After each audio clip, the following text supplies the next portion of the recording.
Singapore is one of the main cities in Asia, and it's a place full of history, attractions, some pretty incredible buildings, and it's also a melting pot of culture thanks to its location and the fact that it's been a busy port for centuries. But what's it like to visit? Well, I was there for a few days, went to look around to see what the city-state had to offer. Good morning. So today I'm going to go and check out one of the big attractions in Singapore, which is called Gardens by the Bay. So you've probably seen this when you've seen pictures and videos of Singapore. It's the massive gardens with the kind of big observation decks and the kind of sky walkway where you can look out onto the flowers. It looks pretty cool, but let's go and take a look.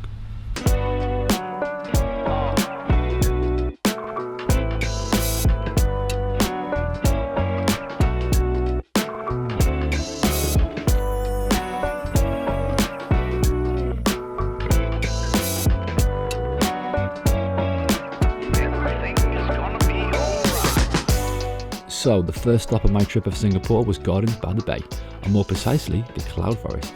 This was an absolutely incredible space. This huge dome is filled with aerial walkways, a huge array of plants, and one of the tallest indoor waterfalls in the world at around 35 meters high.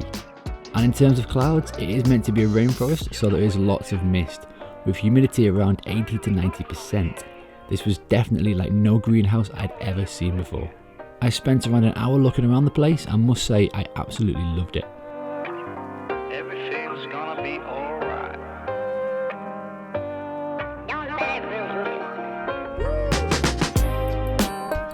Next up was the adjacent flower dome, which has much more of a drier atmosphere and features a wider range of exotic flowers and succulents from around the globe. Even if you aren't into plants, the architecture of the flower dome, just like the Cloud Forest, is amazing to see.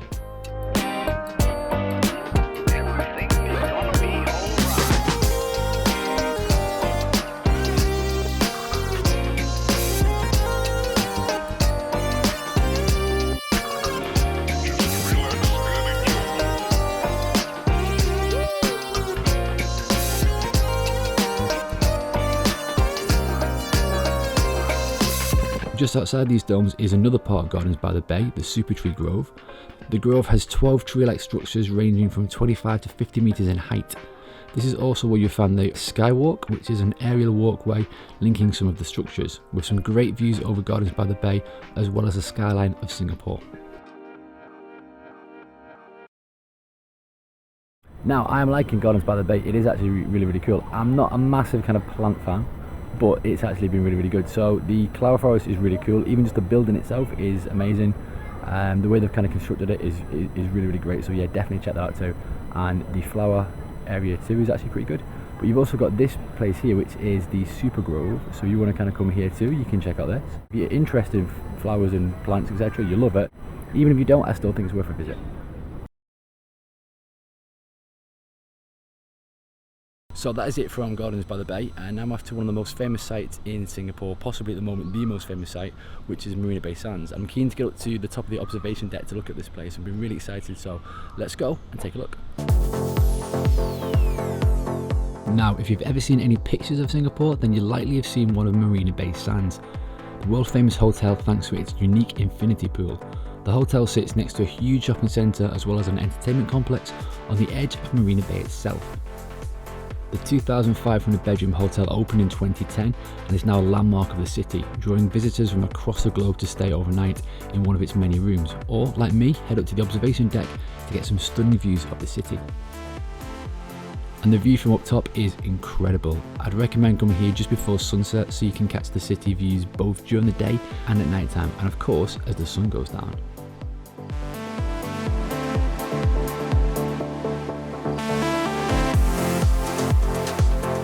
So this is the view from the top of Marina Bay Sands, and it is really cool. At night time especially, it is amazing.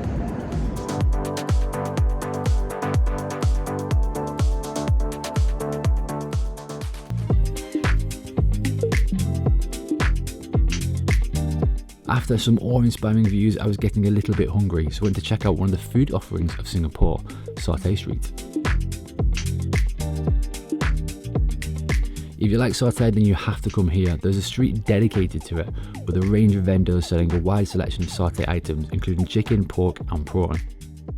This is right next to, in fact, part of Lupaset Food Market.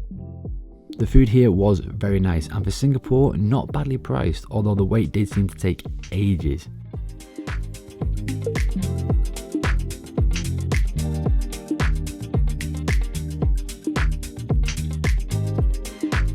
So this is Satay Street in Singapore, and where you can buy satay, obviously. There's a choice of chicken, beef, lamb or prawn, and it's pretty good too. We had to wait a bit of a while for the food though, so do be aware of that. If it's a busy time, you might have to wait, but it is nice and it is pretty cool. And next door to it is a big market too, you can get other types of food if you don't fancy satay. But yeah, good place, and if you fancy a bit of food in Singapore, then head on down to here. The next day, and wanting to see a bit more of the city, I headed to Singapore's Chinatown. So this is Chinatown. It's a really kind of cool part of town. I'm loving the buildings and the colours here. Really, really cool. So nice places to walk around for a few hours and get a bit of a vibe. But yeah, I'm liking Chinatown.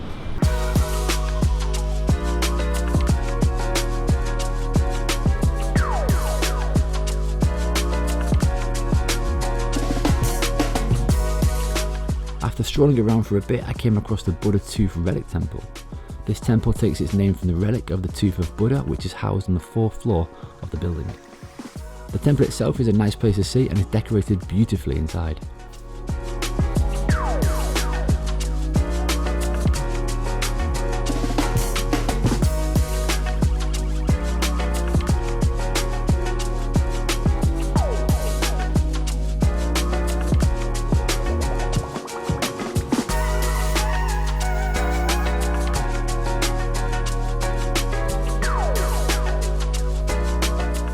And very close by was the Chinatown Food Street Market.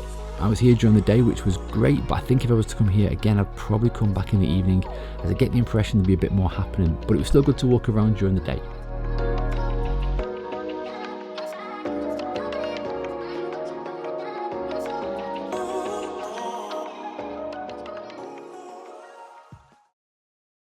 So we've been seeing what Singapore is like during the day, but what is it like at night time? Well, I'm going to have a few drinks tonight to see what the nightlife is like. So, let's see. Starting off in Quay.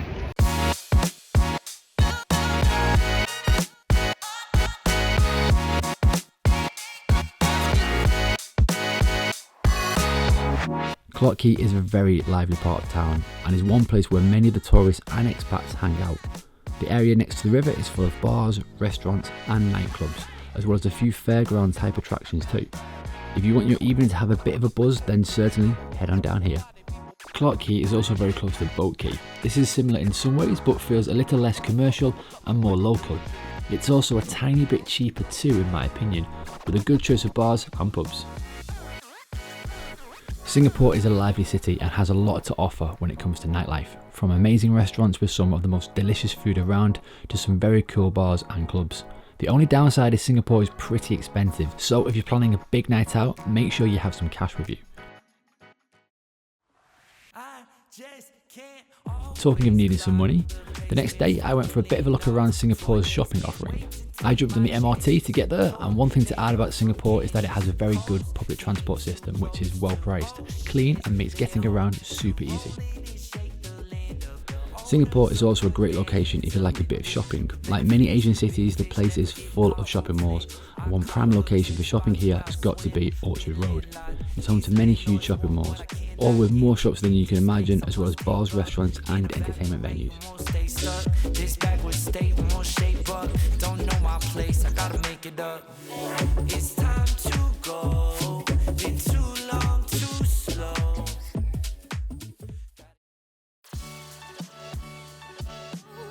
Now, it was my final day in Singapore and I wanted to go somewhere to chill away from the city, so I headed to the island of Sentosa.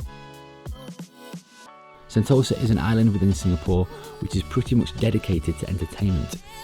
It's got resorts, theme parks, adventure parks and lots more. It's also the home of Universal Studios in Singapore. So if you like attractions, then this is definitely the part of Singapore for you. However, if you want to chill, then you can do that here too. And this is one of the reasons I came here, as Sentosa also has a number of man-made beaches.